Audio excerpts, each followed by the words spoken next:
the questions that I would like to ask today. دوستو، اس عیسائی عورت نے ڈاکٹر ذاکر نائک سے 3 ایسے سوال کیے جو کہ سننے میں لگ رہا تھا کہ بہت مشکل ہیں، اور ڈاکٹر ذاکر نائک کے لیے ان کا جواب دینا بہت مشکل ہو جائے گا۔ اس عورت نے یہ بھی کہا تھا کہ اگر ڈاکٹر ذاکر نائک صاحب میرے سوالوں کا صحیح جواب دیں گے تو میں یہی کڑی کڑی اسلام قبول کر لوں گی۔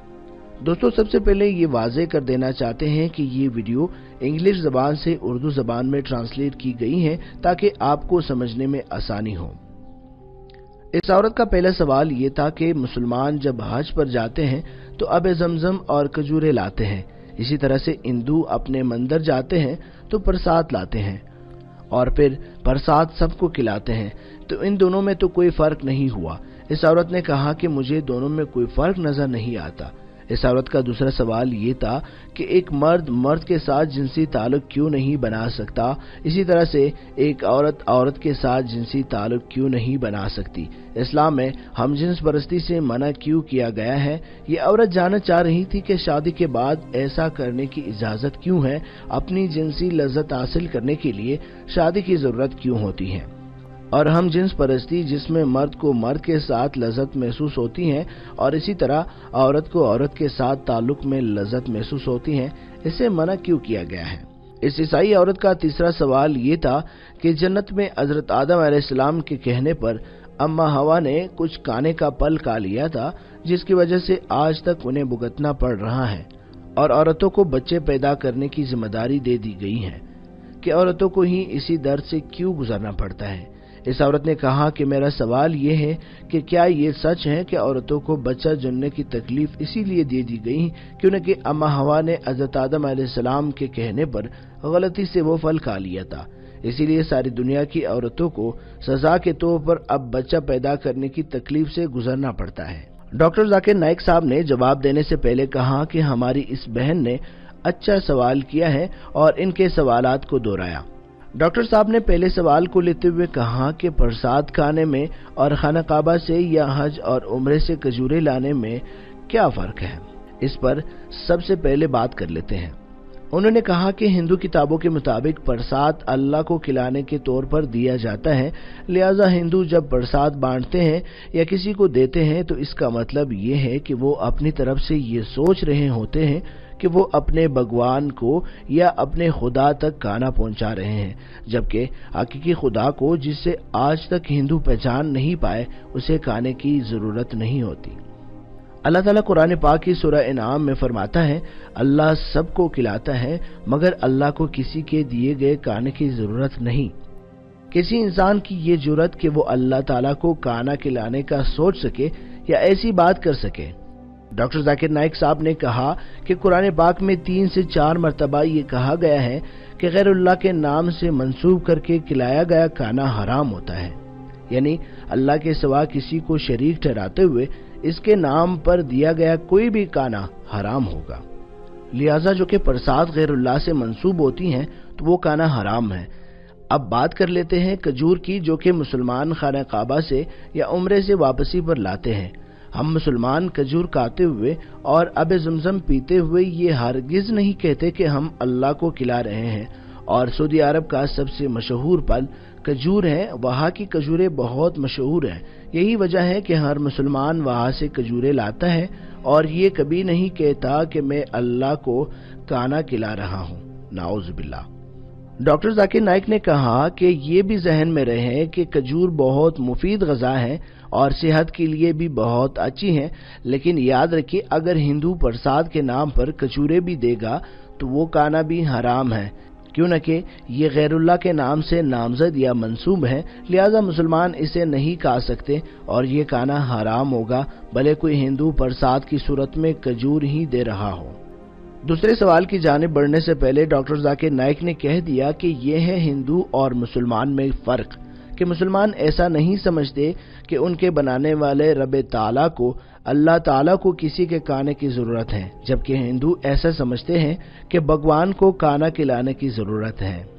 ڈاکٹر ذاکر نائک نے کہا کہ ہمارے اس بہن کا دوسرا سوال یہ تھا کہ ہم جنس پرستی کیوں غلط ہے، مرد مرد کے ساتھ اور عورت عورت کے ساتھ سیکس یا جنسی تعلقات کیوں نہیں رکھ سکتے، جبکہ مقصد تو لطف لینا ہی ہوتا ہے، اور اسی کے لیے شادی کرنے کی کیا ضرورت ہے، شادی کے بغیر یہ سب کیوں نہیں کیا جا سکتا۔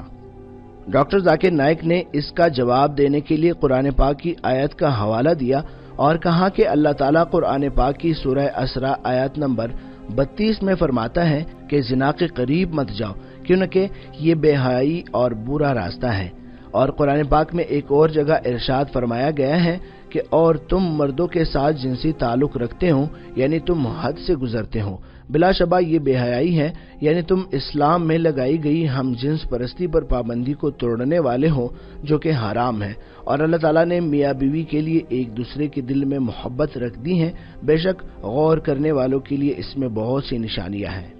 لہذا ہم جنس پرستی سے لذت لینا قرآن پاک کی روح سے انتہائی غلط ہے، اور ہم جنس پرستی میں لطف تو ہو سکتا ہے مگر محبت نہیں ہو سکتی، جو کہ اللہ تعالیٰ نے خالصتاً میاں بیوی میں ایک دوسرے کے لیے رکھ دی ہے، اور سائنس بھی یہی کہتی ہے کہ انسان حقیقت میں ہم جنس پرستی کو ناپسند کرتے ہیں۔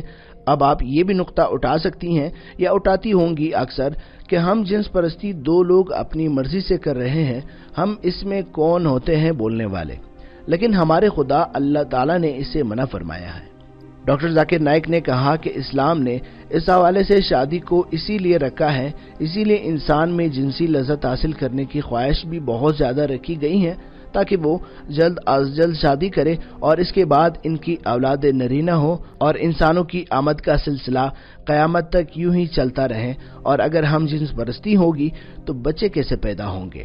ڈاکٹر ذاکر نائک نے کہا کہ حضرت محمد صلی اللہ علیہ وسلم نے ارشاد فرمایا کہ میاں بیوی کا آپس میں جنسی تعلق رکھنا دراصل عبادت ہے، اور آج سائنس ہمیں یہ کہہ رہی ہے کہ ایک جانب وہ لوگ جو شادی کرتے ہیں مختلف جنس کے لوگوں سے اور دوسری جانب وہ لوگ جو ہم جنس پرستی کرتے ہیں ان کے درمیان موازنہ کرے تو شادی کرنے والے لوگ زیادہ خوشگوار اور اچھی زندگی گزارتے ہیں۔ ڈاکٹر ذاکر نائک صاحب نے یہ بھی کہا کہ اسلام، یہودیت، عیسائیت اور تمام مذاہب ہم جنس پرستی سے روکتے ہیں اور یہ انسان کی صحت اور اس کی نفسیات کے خلاف ہے۔ ڈاکٹر صاحب نے کہا کہ میں جب کینیڈا گیا تو میں نے وہاں پر دیکھا کہ ہم جنس پرستی کے خلاف اشتہار لگے ہوئے تھے۔ کینیڈا جیسے ملک میں اسے منع کیا گیا ہے، پوری دنیا میں اسے منع کیا جا رہا ہے، اور دنیا کو یہ سمجھ آ رہی ہے کہ یہ کام غلط ہے، اور پوری دنیا اب ہم جنس پرستی پر پابندی لگا رہی ہے، مگر بھارت میں ہم جنس پرستی کو اور اس رواج کو فروغ دینے کی باتیں ہو رہی ہیں اور اسے عام کرنے کے لیے قانون بنانے کی باتیں کی جا رہی ہیں جو کہ غلط ہیں۔ ڈاکٹر ذاکر نائک صاحب نے تیسرے سوال کی جانب بڑھنے سے پہلے یہ بات واضح کر دی کہ ہم جنس پرستی آپ کو جہنم میں لے کر جائے گی۔ اور اب آ جاتے ہیں تیسرے سوال کی جانب۔ ڈاکٹر ذاکر نائک صاحب نے کہا کہ اس بہن کا تیسرا سوال یہ تھا کہ اما حوا نے جنت میں گندم کا دانہ کھایا اور وہ دنیا میں آ گئی، تو اب اس کے بعد سے دنیا کی ساری عورتوں کو بچہ جننے کے لیے وہ تکلیف سہنا پڑے گی اور وہ اس بات کی سزا ہے۔ انہوں نے کہا کہ یہ غلط ہے، دراصل یہ بائبل میں لکھا گیا ہے، اور بائبل کی وجہ سے ہی عیسائی حضرات یہ خیال کرتے ہیں کہ عورت کو بچہ جننے کی تکلیف سے اسی لیے گزرنا پڑتا ہے کہ اس نے جنت میں گندم کا دانہ کھا لیا تھا، مگر اسلام میں کہیں بھی ایسا نہیں کہا گیا کہ اس غلطی کی اکیلی ذمہ دار اما حوا تھی۔ ہر موقع پر دونوں کو ہی قصوروار ٹھہرایا گیا ہے۔ قرآن پاک میں 3 جگہ آیا ہے جس سے اندازہ ہو جاتا ہے کہ اس غلطی کی دونوں ہی پر ذمہ داری ڈالی گئی ہے۔ مثال کے طور پر ایک جگہ کہا گیا ہے کہ ہم نے ان دونوں کو منع کیا کہ گندم کا دانہ نہیں کھانا، ایک اور جگہ کہا گیا ہے کہ ان دونوں نے اللہ تعالیٰ سے معافی مانگی، اور ایک اور جگہ کہا گیا ہے کہ ان دونوں کی غلطی پر ہم نے انہیں سزا کے طور پر دنیا میں بھیج دیا۔ ہر جگہ پر دونوں کا ذکر ہوا ہے، اکیلی حضرت اما حوا علیہ السلام کا ذکر نہیں ہوا، لہذا قرآن پاک کی روح سے حضرت اما حوا اور حضرت آدم علیہ السلام دونوں ہی ذمہ دار ہیں۔ چونکہ بائبل میں کچھ تبدیلیاں کر دی گئی ہیں، اس لیے بائبل میں معلومات بدل گئی، اور اب عیسائی مذہب کے فالو کرنے والے لوگ اسے غلط سمجھ بیٹھے ہیں، جبکہ اسلام میں ایسا بالکل بھی نہیں ہے۔ آپ قرآن پاک میں پڑھیں گی تو آپ کو معلوم ہوگا کہ عورت کے لیے حمل بد دعا نہیں ہے بلکہ خوش قسمتی ہے۔ سورہ نساء آیت نمبر 1 میں فرمایا گیا ہے کہ اپنی عورت کا خیال رکھو اور ان کے ساتھ اچھے سے پیش آؤ۔ ایک اور جگہ فرمایا گیا ہے کہ ہم نے انسان کو اپنے والدین کے ساتھ اچھے طریقے سے پیش آنے کا حکم دیا ہے، کیونکہ اس کی ماں نے حمل اور بچے کو پیدا کرنے کی تکلیف اٹھائی ہے۔ اسی طرح سے ایک حدیث میں ہے کہ ایک صحابی نے آپ صلی اللہ علیہ وسلم سے دریافت کیا کہ یا رسول اللہ، میں اپنے والدین میں سے ماں کے ساتھ اچھا سلوک کروں یا باپ کے ساتھ؟ آپ صلی اللہ علیہ وسلم نے فرمایا اپنی ماں کے ساتھ۔ اس شخص نے پھر یہی سوال دہرایا اور دوسری مرتبہ بھی آپ صلی اللہ علیہ وسلم نے فرمایا اپنی ماں سے۔ تیسری مرتبہ کے سوال میں بھی یہی جواب ملا اور چوتھی مرتبہ کے سوال کے جواب میں آپ صلی اللہ علیہ وسلم نے فرمایا کہ اپنے والد سے۔ لہذا 3 بار ماں کے احترام کا کہا گیا ہے، یعنی gold medal, silver medal, jubilee medal سبھی ماں کو ملے ہیں۔ اس کے بعد والد کی بات ہے۔ اس کا مطلب یہ ہرگز نہیں ہے کہ والد کا احترام نہ کیا جائے، مگر ماں کا بہت احترام ہے۔ اور ڈاکٹر ذاکر نائک صاحب نے یہ بھی کہا کہ اللہ تعالیٰ نے اسی لیے یہ ذمہ عورت کو دیا ہے۔ بتائیے، آپ کیا کوئی مرد بچے کو جنم دے سکتا ہے؟ ہرگز نہیں۔ ڈاکٹر ذاکر نائک صاحب نے کہا کہ مجھے امید ہے آپ کو اپنے سوالوں کا جواب مل گیا ہوگا۔ اس عورت نے ہاں میں جواب دیا۔ کیا آپ اللہ کو ایک واحد عبادت کے لائق مانتی ہیں؟ تو جواب ہاں میں ملا۔ ڈاکٹر ذاکر نائک صاحب نے سوال کیا، کیا آپ حضرت عیسیٰ علیہ السلام کو خدا مانتی ہیں؟ اس عورت نے جواب میں کہا نہیں۔ ڈاکٹر ذاکر نائک صاحب نے سوال کیا، پھر آپ انہیں کیا مانتی ہیں؟ جواب دیا کہ میں انہیں پیغمبر مانتی ہوں۔ ڈاکٹر صاحب نے سوال کیا کہ آپ حضرت محمد صلی اللہ علیہ وسلم پر ایمان رکھتی ہیں اور انہیں اللہ کا آخری نبی مانتی ہیں؟ عورت نے جواب دیا جی ہاں، میں ان پر یقین رکھتی ہوں اور وہ اللہ کے آخری نبی ہیں۔ تو ڈاکٹر صاحب نے آخری سوال کیا، کیا آپ پر اسلام قبول کرنے کے لیے کہیں سے کوئی دباؤ تو نہیں؟ کسی نے کوئی رشوت تو نہیں دی؟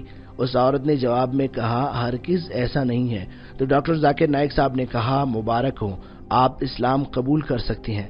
ڈاکٹر ذاکر نائک صاحب نے کلمہ پڑھایا اور اس عورت نے اسلام قبول کر لیا۔ اشہدو اللہ الہ الا اللہ اللہ واشہدو ان محمدن عبدہ ورسولہ۔ I bear witness۔ دوستو، امید ہے آپ کو یہ ویڈیو پسند آئی ہوگی۔ اس ویڈیو کو پسند کرنے کے ساتھ اپنے دوستوں تک پہنچائیے تاکہ وہ بھی ڈاکٹر ذاکر نائک کی انگریزی زبان میں کی گئی گفتگو کا اردو ترجمہ سن کر سمجھ سکے اور دین اسلام پر عمل کر سکے۔